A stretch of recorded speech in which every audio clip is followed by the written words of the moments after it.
Assalamualaikum warahmatullahi wabarakatuh. Apa khabar korang? Terima kasih sebab sudah klik video ni dan jangan lupa tekan tombol subscribe. Kembali lagi bersama saya AA berbagi info dan kisah menarik. Oh, sebelum tu jangan lupa tekan tombol subscribe, tekan loncengnya juga. Okey, video seram pada kali ini kita nak sambung kisah pewaris keturunan part 7. Jadi dalam video yang lepas kita dah cerita dah yang dia masa tu dalam umur 15 tahun kan. Tingkatan 3 lebih kurang. Dah tu dia orang adik-beradik ni dibekalkan dengan satu tangkal. Dah tu cikgunya pula tak boleh nak terima kata ada student dia ni pakai tangkal ataupun pakai gelang macam itulah. Nampak macam nak bergaya semata-mata untuk cantik kan. Tapi sebenarnya dia tak tahu itu adalah tangkal. So cikgunya ni pergi potong tangkal tu dan berlakulah sesuatu yang misteri dengan cikgu tu. Jadi untuk korang yang belum tonton lagi part 1 sampai part 6, pergi tonton dulu part 1 sampai part 6 tu. Sebab barulah korang macam ada feel, boleh tahu jalan cerita dia daripada awal sampailah sekarang. So dalam video kali ni kita nak cerita masa diorang ni semua dalam perjalanan dan juga dah sampai dekat perkampungan Ella ni. Jadi, tak payah nak lengahkan masa, dah sedia? Jom, kita mula. Okey, masa dalam perjalanan tu, diorang semua diam je kan? Yelah mendiam, seribu bahasa, sunyi je. Dan katanya abang keempat dia pun dah tertidur dah pada masa tu. Jadi Ella, dia perhati je dekat cikgu ni tau. Yelah sebab dia cakap yang dia kesian sangat tengok cikgu tu. Benjolan yang ada dekat kepalanya pun makin besar. Dah tu nampak macam dia tengah tahan sakit kan. Mana tak kesiannya. Dan tiba-tiba cikgu tadi macam perasan tau yang Ella ni perhati-perhati kat dia. So sebenarnya cikgu dengan kawan cikgunya ni ada dekat depan. Jadi diorang tiga beradik ni ada dekat belakang. Jadi sebab cikgu tadi macam perasan Ella ni tengok-tengok kat dia kan. So cikgu tadi pun tanyalah, kenapa Ella? Dah Ella pun jawablah, bengkak cikgu tu makin besar. Cikgu tadi pun cakap yang kata memang dia rasa kepala dia ni makin sakit sekarang ni. Dah tu Ella tadi pun pergi pegang kepala cikgu tu tau. Tapi cikgu tu tiba-tiba pegang tangan Ella. So masa itulah cikgu tu perasan yang ada gelang dekat tangan Ella. Gelang yang sama yang dia dah gunting tu. Lepas tu cikgu tadi pun pandang ke arah adik-beradik dia yang lain. Tengok semuanya pun ada gelang juga.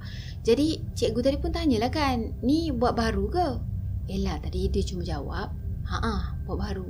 Yelah Ella ni menipulah kan. Kalau dia cakap, taklah, tiba-tiba je boleh ada dekat tangan dia kan. Tersambung balik.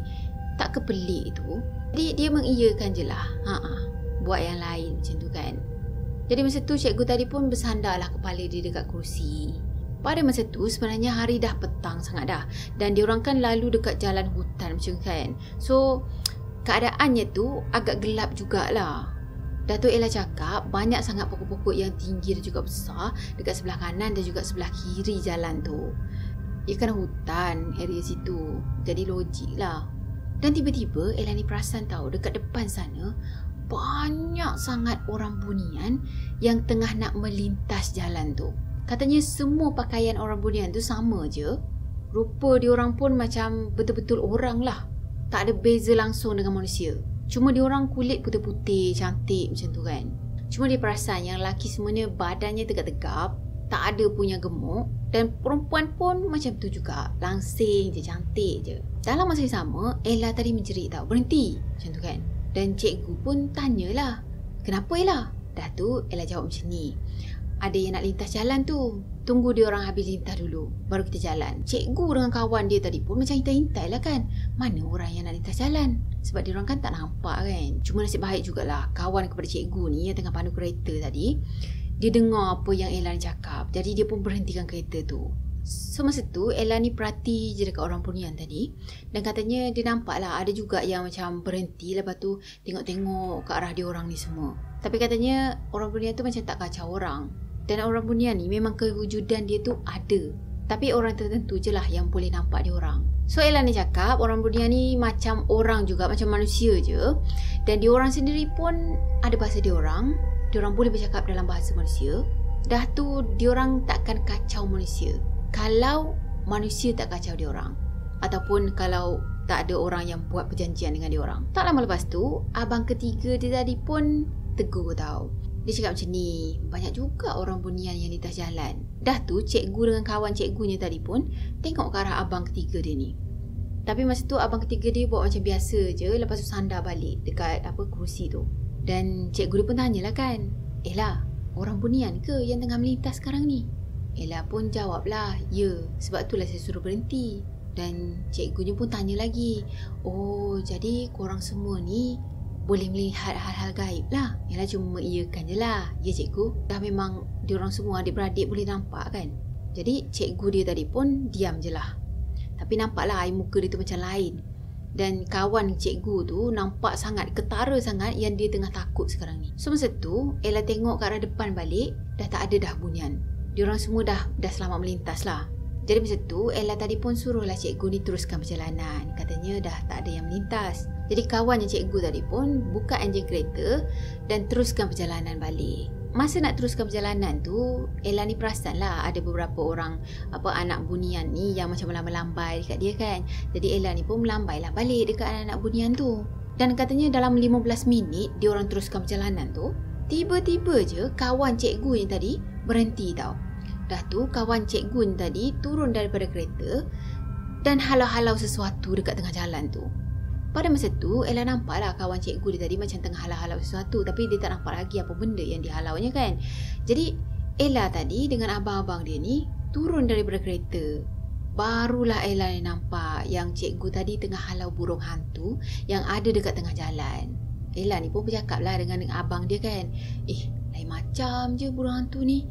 Dah tu abang ketiga dia tadi pun bagi tahu, memanglah itu bukan burung hantu. Tak lama lepas tu, burung hantu tadi dia pergi terbang dan juga hinggap dekat satu pokok ni tau. Pokok tu pula boleh tahan tinggi jugalah. Dan pada masa tu Ella nampak yang burung hantu tu bertukar menjadi monyet. Barulah dia tahu kata sebenarnya itu burung hantu jadi-jadian. Dan Ella ni cakap yang jadi-jadian macam gitu tu pun takkan kacau orang kalau orang tak kacau dia.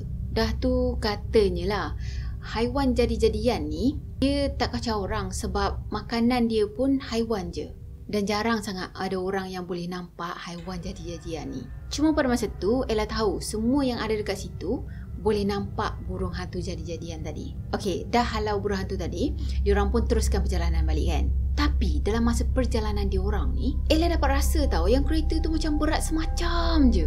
Walaupun bukan dia yang mandu masa tu, tapi dia boleh rasa lah. Jadi Ella tadi pun pandang ke arah belakang sebab dia nak tengok kok-kok lah ada yang menumpang kan. Tapi tak ada apa-apa pula. Jadi kereta pada masa tu boleh jalan perlahan-lahan je. Tak boleh nak laju langsung. Cuma diorang paksa juga jalan juga walaupun slow. Sebab yelah hari pun dah nak malam dah. Dan dekat dalam hutan sana pun macam-macam dah bunyi yang diorang dengar. Dah tu katanya syukur jugalah walaupun perjalanan diorang tu macam lambat sikit nak sampai, tapi akhirnya diorang sampai juga dekat kampung dia. Pada masa tu, orang kampung terus keluar daripada rumah tau sebab nak tengok siapa yang datang. Ella ni cakap biasalah pada masa tu macam jakun lah sikit sebab dekat kampung tu pun tak ada siapa yang ada kereta.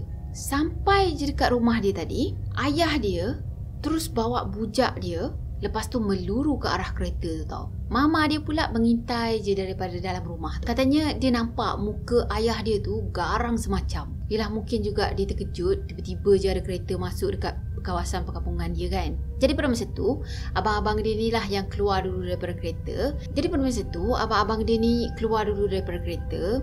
Dan masa ayah dia nampak je abang-abang dia tadi keluar daripada kereta tu, ayah dia terus meluru ke arah abang dia. Masa tu Ella dengan cikgu dia yang lagi 2 orang tu masih lagi ada dekat dalam kereta. Diorang menunggu je dalam kereta. Dan Ella ni boleh nampak lah yang abang dia dengan ayah dia ni macam tengah bercakap-cakap. Dan lepas tu barulah abang dia ni bagi isyarat pada Ella untuk keluar daripada kereta. Masa diorang keluar daripada kereta tu, ayah dia tengok je ke arah cikgu yang sakit tu. Dan ayah dia cakap, kamu semua naik ke rumah. Abang ketiga dia tadi pun cakap, macam ada yang ikut kita orang balik ni. Ayah dia pun jawab, ya ada tu dekat atas bumbung kereta. Barulah Ella ni perasan yang ada satu lembaga besar sangat tengah duduk dekat atas bumbung kereta tu.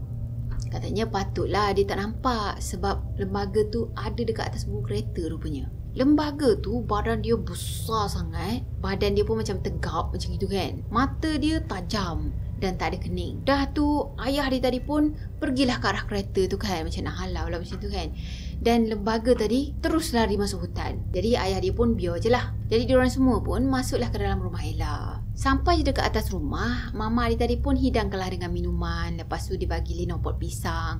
Saya tak pasti sangat Lin pot pisang ni apa benda, tapi bagi saya mungkin semacam lepak pisang tak? Jom kita search. Okay, lepas search pun kita tak tahu juga sebab dia tunjuk nasi dekat sini. Lin pot nasi. Tak apalah, apa-apa pun yang pasti ini adalah sejenis kuih lah. Jadi masa tu dia nampak yang cikgu dia tu macam segan-segan sikit. Dalam masa yang sama, ayah dia ni sediakan barang-barang yang perlu untuk berubat. Dan barang-barang tu semua dia letakkan dekat ruang tamu. So masa tu ayah dia ni tunggu dulu sampai diorang ni semua siap makan. Barulah ayah dia minta cikgu yang sakit tu untuk baring dekat atas satu kain kuning yang dia dah letak dekat ruang tamu sana. Ella ni cakap yang ayah dia dah tahu dah tujuan cikgu tu datang. Yelah sebab abang dia tadi kan dah bagi tahu dah awal-awal ayah dia ni kenapa diorang ni semua datang, kenapa ada cikgu yang datang kan. Lagipun diorang ni sebenarnya tak benarkan cikgu-cikgu tu keluar terus daripada kereta sebab katanya takut Rogon milik ayah dia ni terkejut lepas tu pergi serang cikgu tu. Yelah cikgu tu sendiri kan datang dengan ada sesuatu dekat badan dia kan. Jadi, masa nak berubat tu, ayah dia cakap macam ni. Apa je yang dia buat sekarang ni, jangan pernah bagi tahu dengan orang luar. Sebab, kalau bagi tahu, kemungkinan penyakit ni akan datang balik. Lepas tu cikgu tu macam, iyakan lah, ya, saya janji, tak bagi tahu kan. Dah tu, ayah dia cakap lagi. Tak kisahlah apa yang kau dengar, apa yang kau nampak lepas ni, kau jangan berganjak daripada kain kuning ni. Jangan lari daripada kain kuning ni. Cikgu tadi pun jawab, ya, faham. Dah tu, ayah dia tadi pun taburkanlah sesuatu dekat atas badan cikgu ni. Dan mulut dia pun mulalah tukmak kami baca sesuatu kan. Pada masa tu, Ella tengok keadaan cikgu ni dah berpeluh-peluh dah sambil batuk-batuk. Kawan cikgu tu pula diam je ada dekat tepi ni. Nampaklah yang kawan cikgu ni dalam keadaan ketakutan. Mungkin juga pertama kali diorang ni nampak orang berubat secara kampung macam tu kan. Tak lama lepas tu, Ella ni nampak ada serangga yang keluar daripada benjolan yang ada dekat kepala cikgu tu. Masa tu boleh kata huru-hara jugalah dalam rumah tu kan. Bila dah semut tadi ataupun serangga tadi boleh merayap je dekat area situ. Dan kawan cikgu tadi pula terus pergi keluar daripada rumah ni dan muntah-muntah dekat luar. Tapi baguslah sebab cikgu yang sakit ni, dia masih lagi diam je membatu dekat situ. Walaupun dalam masa yang sama, sebenarnya air mata dia ni dah terkeluar dah. Tak tahulah sama ada masa tu dia menangis ataupun dia tahan sakit sampaikan terkeluar air mata tu. Katanya serangga yang keluar tu lebih daripada 10 ekor. Dan tak lama lepas tu, lembaga yang serba hitam keluar dan marah-marah dengan ayah dia ni. So masa tu, Ella nampak lembaga tadi terbang lepas tu berpusing-pusing mengelilingi kain kuning tu. Cuma lembaga tu dia tak boleh keluar lah daripada kawasan kain kuning tadi. Dan kali ni sebenarnya cikgu yang sakit tu, dia boleh nampak tahu lembaga tu. Bila dia tengok je ke arah lembaga tadi, dia terus berteriak sekuat hati tau. Masa ni ayah dia dah bagi isyarat dah. Bersedia, takutnya nanti cikgu ni lari daripada kawasan tu. So, dia orang adik-beradik ni macam dah get ready lah, dah bersedia dah. In case cikgu tadi bangun je nak lari, dia kena pegang kan. Tapi katanya bagus jugalah cikgu tu. Walaupun dia tengok penampakan tu semua, walaupun dia dalam keadaan ketakutan, tapi semangat dia kuat tau. Dia tak lari, dia biar, dia diam je dekat situ. Tak lama lepas tu, dia orang nampak kutu yang ada dekat kepala makhluk tu boleh berjatuhan dekat atas kain kuning tu tau. Dalam masa yang sama juga, lembaga tadi berteriak seolah-olah dalam kesakitan.